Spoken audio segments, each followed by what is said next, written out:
I know. It's been a long time since I have reacted to this documentary. I was doing it in parts. I think I'm now on part 7. I was going through it. We're nearly at the end, okay? And I think I just forgot about it because I was reacting to so many things. And people was not commenting and reminding me anymore. But somebody last week was like, when are you going to continue reacting to the NBA YoungBoy documentary? And I was like, oh my goodness, I'm going to get on it. So yes, here I am. I am reacting to YoungBoy, Real Killer or Fake Gangster. This is part 7 or part 8. I will link up here all of the parts that I've been through because I've been through most of this already.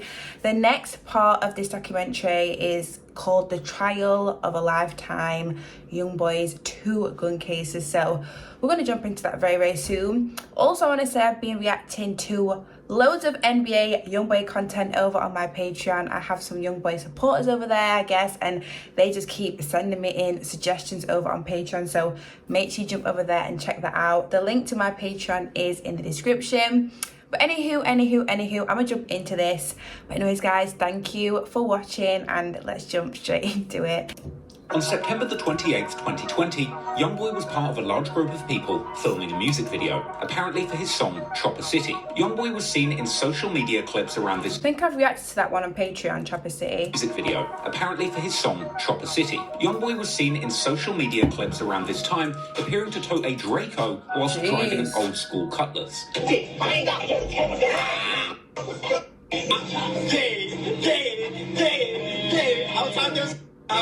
And another shot where we would see his car is filled with green bandana waving 4K Trey goons. And this day, YoungBoy was live on his videographer Rich Porter's Instagram, recording himself an NBA Michi baby, toting firearms and rapping the song Chopper City. Take a two. That one my cousin Michi say. I'm talking 5. That's about 5 million for my that's an easy thing. Put the camera on Rich, yeah? Put the camera. Oh my, like Jesus, like that 200 for my chain. Watch that.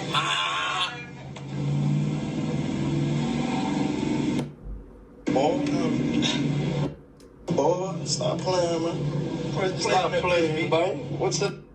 There were also other shots circulating on social media showing YoungBoy and his crew dancing around and toting guns in the middle of the street. YoungBoy would even pose with child fans while holding a rifle. They were back on Chippewa Street, YoungBoy's native hood. But unfortunately, not everybody from YoungBoy's home block was a fan of him or his gang-affiliated homies. At some point, somebody called 911 to report a large group of youngsters filming a music video and toting Uzis and AK-47s right in the middle of their street. The police would arrive at Which is understandable because if they are civilians, you know, like, I bet they was a little bit frightened, a little bit scared, a little bit shocked, didn't kind of know what was going on. And didn't feel safe maybe, so that's why they did ring the police. Let me know in the comments though, if you was just in your neighborhood, in your area, and you looked out your window and you saw like these boys, these men with the guns and stuff, what would you do? I would honestly think, what on earth is going on out there? Are those real? Are those unreal? I don't know. I would just be a little shook. I'd think, okay, they're shooting a music video. Are those real? And toting Uzis and AK-47s right in the middle of their street. The police would arrive at the scene, reportedly even taunting YoungBoy and his friends and family by quoting lyrics from his song No Smoke. Wow. And footage would later circulate showing YoungBoy being put in handcuffs alongside around 15 of his friends.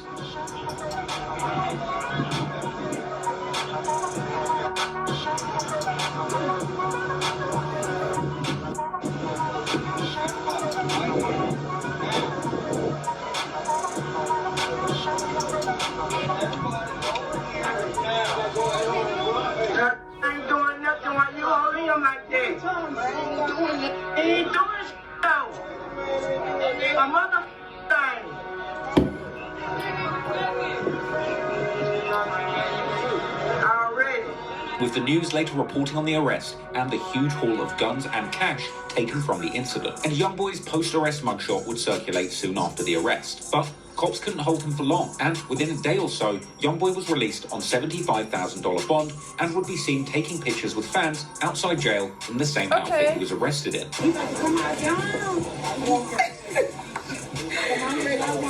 here. That's right. You okay? I got it. Say thanks for the supplies. And YoungBoy would go on to bail all 15 of his friends out of jail too, displaying the whole process on social media for the world to see.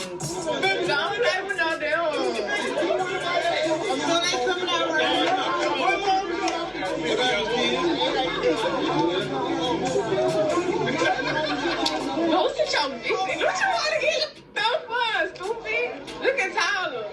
Tyler had me in the back seat stomach, man. I tell you, the fan. Y'all know, I don't know him in 4K truck. The cops would claim to have recovered 14 guns and $79,000 in cash. Wow. And YoungBoy would post on social media, letting the world know that the cops had also taken the Chopper City music video footage away from him. The cops would eventually attempt to use this footage against him. In fact, the state would even use stills from the social media clips of YoungBoy toting a chopper in the street as evidence. And YoungBoy's attorney would take to the media to assure the world that his client was not guilty and that he did not have a gun on him at the time of the arrest. A broad daylight drug bust, landing 16 men behind bars tonight, including Baton Rouge rapper NBA YoungBoy. It's crazy. Yeah, the YoungBoy is in jail. Tonight, his attorney calls this arrest ridiculous, saying there's nothing in the report that indicates he did anything wrong. They arrested several people, and there was no indication that he had any guns or drugs on him at the time of the arrest. The attorney vows his client will be found innocent, and all of this cleared up in court. Unfortunately for YoungBoy, his cameraman would be arrested with his gun, his camera, and the SD cards being confiscated. And YoungBoy was later charged with possession of the gun discovered from the cameraman, as well as from a nearby parked car, with prosecutors claiming to have reviewed the footage on those SD cards and witnessed YoungBoy toting firearms. Anywho, since bailing out, YoungBoy would be a free man once again. But as time passed, these legal issues would soon catch up with him. Apparently, after bailing out in Baton Rouge, YoungBoy decided to try and play it safe, moving out of the dangerous city that he came up in, opting instead to spend his time in Los Angeles suburb Tarzana and focus on recording his latest album, Smart to Until I Return. move, But that's he would still smart. release music in this time. Until I Return was YoungBoy's fourth project of 2020, releasing on the 11th of November, just 6 days after the death of King Von. However, as it was so soon after that incident, there was no direct lyrics referencing Von's death, perhaps because everything was already recorded, finalized, and ready to release before the unfortunate events of November 6th unfolded. Perhaps the controversy around that event or the subsequent industry blacklisting played a role in this project performing worse than his previous releases. Okay. It would peak at number 10 on Billboard, effectively ending YoungBoy's hot streak of 3 number ones and a number 2 charting project. But YoungBoy wouldn't be discouraged. In fact, following this release, he would ramp up production, continuing to drop back-to-back new songs and music videos. On November the 20th, he would drop a joint mixtape with Rich the Kid called Nobody's Safe, which landed at number 43 on the Billboard 200 charts. And that collaborative album would be followed by a string of solo releases, hyping fans up for YoungBoy's Let me next say album. this, I've said it so many times, especially recently, reacting to his new music, like, I'm finding out all the projects he's done, his work rate is not like anybody else's. Like, I have not come across a rapper with his type of work rate. Like, the projects, the music videos, the songs, back-to-back stuff, like, it's just crazy. Collaborative album would be followed by a string of solo releases, hyping fans up for YoungBoy's next full-length project. There was the uplifting track How I Been, the murder anthem Green Dot, the inspiring track It Ain't Over, and he would also appear on major guest spots with other rappers, like French Montana on So Real and Tragic with Kid Laroi, which charted at 76 on Billboard. Moving into 2021, it would seem that YoungBoy was loading up something big, releasing the first single off his next album, fan favourite track Toxic Punk in February, and another solo track, I Ain't Scared, in mid-March. Everything was all building towards the release of YoungBoy's hotly anticipated third studio album, Sincerely Kentrell. which was slated for a May release. However, YoungBoy's entire 2021 plan would come to a screeching halt suddenly at the end of March, as behind the scenes, the police forces in Baton Rouge and Los Angeles were teaming up with the FBI for a big bust on YoungBoy relating to his September 2020 arrest. On March the 10th, 2022, an indictment was filed in Louisiana charging YoungBoy with being a felon in possession of a firearm. This was all the result of the Chopper City music video shoot in September 2020. However, at this point in time, cops would have no idea where YoungBoy was. So 9 days later, they'd get granted a search warrant to track the location of YoungBoy's phone. This leads them to a property on Amigo Avenue in the Los Angeles suburb of Tarzana. This would apparently warrant the attention of an entire FBI task force who would begin to monitor YoungBoy's home covertly, waiting for their chance to swoop in. And eventually, they would see YoungBoy leave the home in his Maybach truck alone. At this point, officers turned on their police lights and took chase. According to documents, YoungBoy would appear to park the vehicle after seeing the sirens, rolling down the window and putting both hands out before hitting the gas. YoungBoy would take off, fleeing in the Maybach south on Amigo, making turn after turn. He would ultimately travel 2 blocks, escaping the sight of cops, before stopping the car and fleeing on foot northbound on Krebs Avenue from Redwood Street. Footage would circulate allegedly showing the aftermath of YoungBoy running away from police, followed by a manhunt in the area, with cop cars sweeping through, looking for where YoungBoy was hiding with helicopters and police dogs.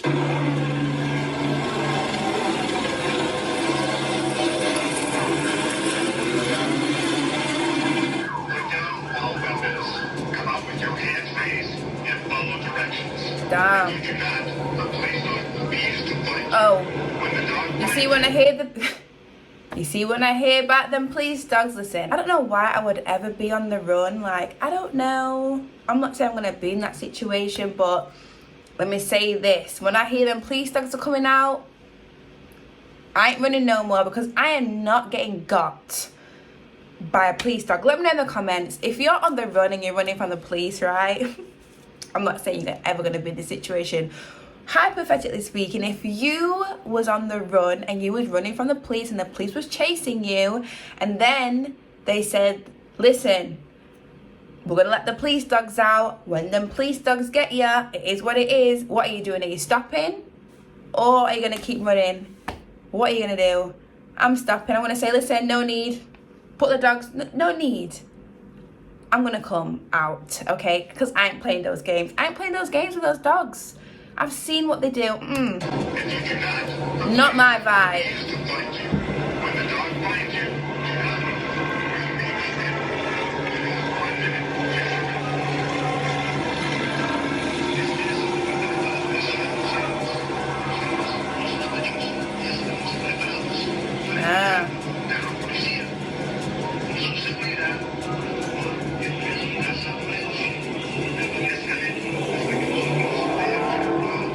YoungBoy would eventually surrender to police after K9 units were deployed, with YoungBoy apparently being found 2 hours after fleeing near the hedge line of a backyard of a nearby house. But, making matters worse, cops would find a loaded FNX 45 caliber pistol and ammunition in the Maybach behind the passenger seat, and they would also find cash and an assortment of never broke again jewelry. As a convicted felon, YoungBoy is prohibited from possessing firearms, and this would be yet another gun charge to add on to the existing warrant. YoungBoy was then taken into custody for the September 2020 Baton Rouge arrest and given a fresh new charge for the gun found in his car during the LA arrest, with YoungBoy's ex Yaya Mayweather telling the world that her day was ruined when she found out the news of the arrest. As a result of this incident, YoungBoy ends up in a Louisiana jail for most of 2021, leaving his team to pick up the pieces with regards to his music. But thankfully, his prolific recording schedule left them with a lot of material to work with. So while YoungBoy is in jail, big releases continue taking place. In May, they released the second single of the album, White Teeth, and in July, the third single, Nevada. All of his singles charted on Billboard and provided the perfect conditions for his album to release. So on September the 24th, 2021, YoungBoy's third studio album, Sincerely Kentrell, drops. The album's opening track, Bad Morning, is a standout YoungBoy song, and the inspirational anthem would captivate the wider rap audience, leading the song to chart on the Billboard Hot 100 Songs chart at 28. This was a tie with YoungBoy's previous chart chart record on the song Lil Top that also hit 28 on the Hot 100, with those two songs at 28 being YoungBoy's highest charting solo positions to date. Elsewhere on the project, YoungBoy was continuing his usual brand of melodic murder music. One particularly eyebrow-raising song is the track Forgiato. In it, YoungBoy seemingly admits to having used contract killers over 7 times, warning his ops that they will be killed before the end of the year, and claiming to be known in his town as the Murder Man. He would seemingly diss Lil Durk and King Von, rapping that rappers want him gone, but he's going to take their soul. He would also respond to Lit Yoshi's earlier comments, where he claimed that all the members of the NBA gang all claim responsibility for the same one murder. Somebody died, the whole city rip on one body. That's crazy. How if somebody died, the whole city will get on Instagram and rip on it, and ain't got nothing to do with it. With YoungBoy rebuffing those comments on Forgiato with an outrageous chorus, saying that in spite of Yoshi's claims, he's had over 7 people killed, and rapping that once he's completed 10 killings, he will have to start counting his bodies on his toes. This was a bold lyric that sparked intense speculation about whether or not YoungBoy's claims of having had over 7 people killed was true or not. Some would argue that he likely has paid for 7 murders and perhaps even carried out some himself, while others would assume that it's all lies, suggesting that perhaps YoungBoy was just talking about kills on the game Call of Duty. Ultimately, at this point in his career, YoungBoy's name had certainly been associated with the deaths of over 7 people. If you simply consider his lyrics and the number of people whose deaths have been associated with him over the years, there's 9 suspected lives lost at this point. But that doesn't mean YoungBoy is physically or legally responsible for any of these deaths. Perhaps he's just trying to hype up the mystique around his music, or perhaps he truly does see himself responsible for close to 10 deaths at this point in his career. It would be an irresistible riddle for rap fans to try and unwrap.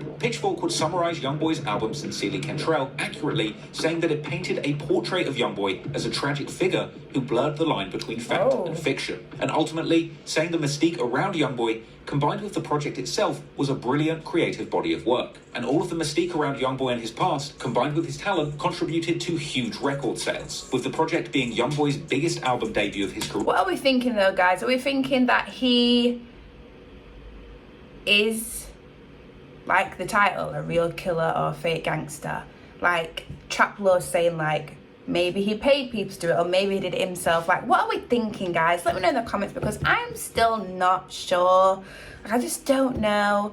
I know that I'm not at the end of the documentary yet, so I could find out something that might just make me think, whoa, okay. But yeah, let me know what you think, guys. Career selling an enormous 137,000 copies first week. This saw Sincerely Kentrell going #1 on Billboard, all while YoungBoy was still in jail. This made him the 3rd rapper in history to have a #1 album whilst in jail, coming after Tupac and Lil Wayne. But YoungBoy would go on to have back-to-back victories. As the month after Sincerely Kentrell topped the charts, in October 2021, YoungBoy was granted release on a $500,000 bond, allowing him house arrest whilst he awaited trial on his gun charge. The conditions were that he had to stay on a strict lockdown in Salt Lake City, where he had recently bought a home, and he would be set to live with a whole security team whose job it is to protect YoungBoy and enforce the terms of his house arrest. This includes a limit of 3 pre-approved visitors at all times. His release would reportedly take place on October the 26th, 2021. However, unlike previous releases, he would keep a low profile and not go live immediately after coming out of jail. He would reportedly be whisked away to Utah, where he would be held on house arrest as he awaited 2 trials. One for the gun case from the Chopper City music video shoot in Baton Rouge, and the other from when he fled the FBI when they came to arrest him in LA. While YoungBoy would be stuck at home, making the most of his house arrest and recording an ungodly amount of music behind the scenes, his lawyers would be going back and forth with prosecutors, laying the foundations for an enormous legal battle. For some reason, YoungBoy would first face trial in LA for the gun found in his car, rather than for the original gun charge in Baton Rouge. His lawyers argued that he was panicking when the FBI swooped in, calling it a heavy-handed arrest, and claiming that he didn't even know there was a warrant for his arrest or a gun in his car. Investigators were apparently unable to find his fingerprints on the gun, which helped his position massively. Prosecutors even tried to use lyrics from YoungBoy's songs that mentioned firearms as evidence. For example, in the song Gunsmoke, YoungBoy raps lyrics naming numerous models of guns, like FNs, Glocks, and Mag-10s, which the prosecutors wanted to use to show that YoungBoy had familiarity and knowledge of the brand FN, the make of gun that was found in his car. They were also trying to use YoungBoy's NBA jewelry that was found in the car to tie him to the gun that was found alongside hide it. And they would also attempt to tie YoungBoy to a Philadelphia-based jeweler, Shine, who had made his custom NBA pieces, even bringing in lyrics from his song Life Support, where he rapped that he shops at Shine. But YoungBoy's lawyers argued that these songs were simply entertainment and not an admission of bad acts. In fact, YoungBoy's lawyers in this trial were extremely shrewd and creative in their methods of combating the accuser's attempts to use his lyrics against him. YoungBoy's lawyers even made the judges aware of a study carried out by Adam Dunham from the University of California, Irvine, where two groups of people were asked to react to lyrics from a country song, A Boy Named Sue by Johnny Cash, which came out in 1969. Lyrics of the song included, "Well, I hit him hard right between the eyes and he went down, but to my surprise, he came up with a knife and cut off a piece of my ear," as well as the line, "But I busted a chair right across his teeth and we crashed through the wall and into the street, kicking and gouging in the mud and the blood and the beer." Now, they're not quite Bronx drill lyrics, but they're certainly violent lyrics. But I hear what the first group were told that the song was a hip-hop track, but the second group of people were told that it was a country ballad. The results of the study showed that the first group of people viewed the song in a negative light, whereas the second group of people seemed to have a favourable impression of the lyrics, thus proving a general negative bias towards rap, perhaps stemming from some kind of underlying racism or biased judgment of rap music as a genre. Now, using that study, YoungBoy's lawyers managed to successfully convince the judge that using lyrics from YoungBoy's songs against him was unfair and futile, so all the lyrics were thrown out. It was also revealed in the lead-up to trial that the operation to arrest YoungBoy was apparently titled Operation Never Free Again, an insanely biased name that seemed to paint a picture of federal agents doing anything they possibly could to take YoungBoy off the streets. YoungBoy would eventually face a trial for this gun charge in an LA court in July 2022. And during the trial, Mo Ganga, aka Lawyer for Workers, truly had his time to shine, as the budding social media lawyer would attend the courthouse and do full-blown court reporting on this case, revealing to the world fascinating details related to proceedings in the courtroom. For example, Mo reported that a juror was dismissed for being a huge YoungBoy fan and telling the judge that she was planning to let him off no matter what. Mo would take to Instagrams regularly throughout proceedings to give fans detailed updates. YoungBoy jury has been picked. There were 12 individuals picked. There's one alternate. There was a total of about 50 people who were potential jurors. This one guy said, "I love YoungBoy. I follow him all the time. I'm definitely going to rule in his favor." He was excused. There were people who talked about being victims of gang violence that sent them to the emergency room and that they would have trouble ruling fairly in a gun case. During the trial, YoungBoy would even be seen taking pictures with fans outside the courthouse, where he told reporters that he was feeling confident. Oh, that's your entertainment lawyer. Okay. Hey, man, you got a great legal team over out here. You got top in the game. How you feeling? You feel confident, right? Look at your fans. Your fans are all out here. And he would regularly be mobbed by fans on the way into the building for trial.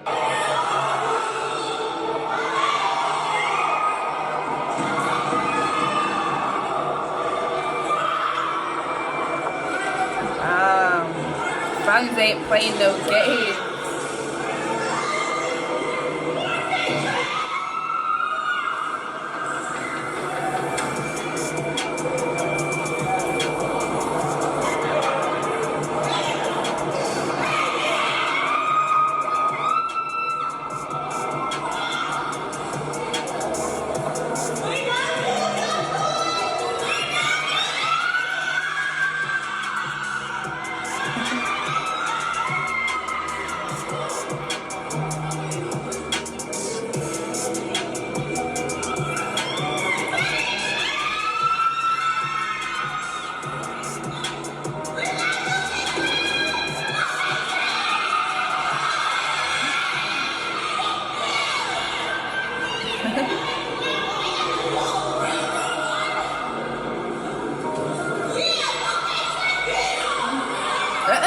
They ain't playing no games out there.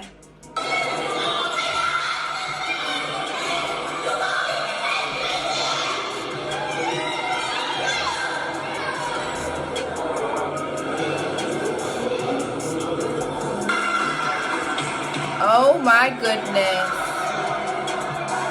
Oh my God. To show love for the fans that had come out to show support, YoungBoy would be seen leaving the courthouse and hugging his fans before breaking loose and running from the crowd. Towards the end of the trial, YoungBoy would be seen walking into court with his team, all the while fans would hype him up for a not guilty verdict. Top 5, this Kentrell, this YB, it's you, man. Do that. Don't forget. You gotta get free.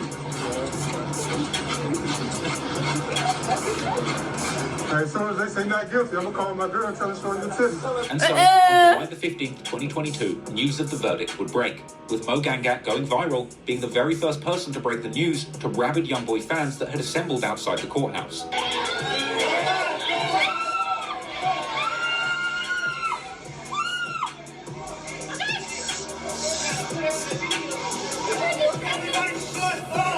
Just hold the camera up, don't lie.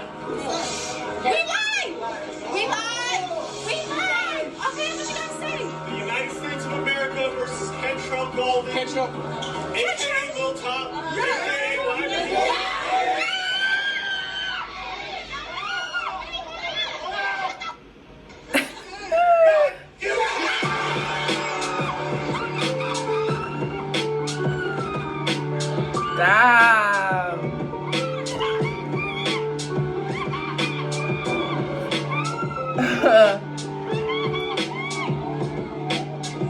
Yes, YoungBoy was found not guilty on all charges related to his Los Angeles arrest, and he would be seen outside the court after this big win with his arm around his lawyer, and later posing for a victory picture with his legal team. Look at them all, damn. Mo Gangat would even manage to interview YoungBoy personally outside the court, with YoungBoy announcing that he's got a big tour coming up. Before this trial started, what did you think about your chances of getting the jury to return a not guilty verdict? I had some strong, I had a confident feeling about some things inside my heart, but You just beat the feds. What would you want to say to your fans about what's next for YoungBoy Never Broke Again? tour is next.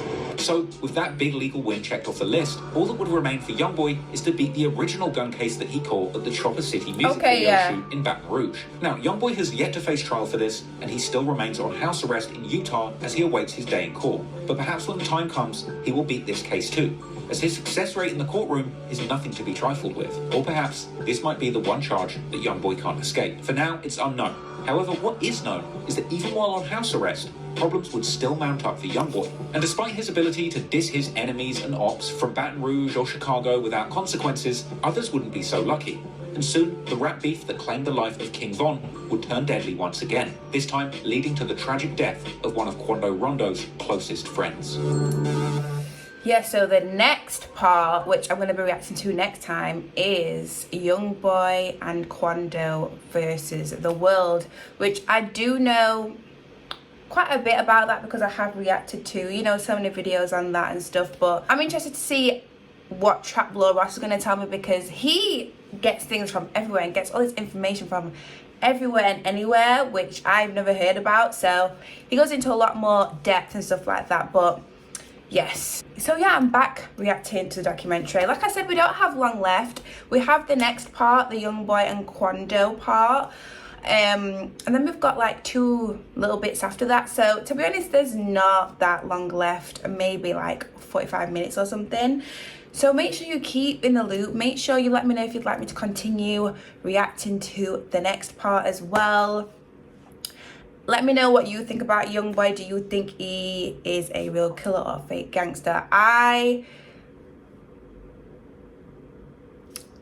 not going to say too much yet. I'm going to say more next time because I need to hear more things. I need to take all this in, think about everything I've reacted to, if that makes sense. But yes. Anyways, guys, thank you so much for watching, and I will see you very, very soon in the next video. Bye.